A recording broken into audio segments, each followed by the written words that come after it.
ఏదంటే కళాకారుల గురించి చెప్పినప్పుడు నాకు ఒక చిన్న ఎక్స్పీరియన్స్ ఉంది. ఏంటంటే సబ్ ఇన్స్పెక్టర్గా నేను రోజు నైట్ బైక్ మీద రవీంద్ర భారతి ముందు నుంచి వెళ్తున్నాను. అక్కడ వేదిక మీద మెట్ల దగ్గర మీ అందరికీ రవీంద్ర భారతి గుర్తుంటుంది. ఆ మెట్ల మీద ఒక అతను ఆ భటుని వేషం వేసుకుని అక్కడ మెట్ల మీద రాత్రి దాదాపు 12:30 గంట ప్రాంతంలో అక్కడ కూర్చున్నాడు. ఒక్కడక్కడ ఏం చేస్తున్నాడు, నేను పైకి వెళ్ళాను. ఎవరు తీసుకుని అందరు లోపల ఉన్నారు.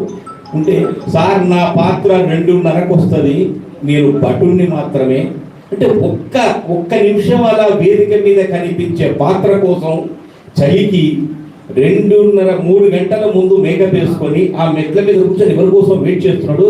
నన్ను చెలింపజేసింది, నా మనసు కరిగిపోయింది.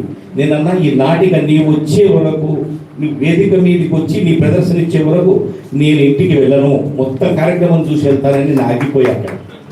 ఎందుకని అంటే అతని డెడికేషన్ నాకు నచ్చింది. ఆ పాత్రని అక్కడ చూస్తే ఎంతసేపు ఇతను గిడివెళ్తూ ఉంటుందని. జస్ట్ భటుడు, అందరూ 10 మంది భటులల్లో అతను ఒకడు అట్లా పట్టుకొని ఉండాలి అంతే. ఒక్క మాట లేదు రోడ్డు నుంచి. అయినా సరే 2-3 గంటలు మేకప్, అది డెడికేషన్ అంటే. ఆ రోజు అదే నాకు ప్రేరణ, ఒక కవిగా రచయిత కావడం.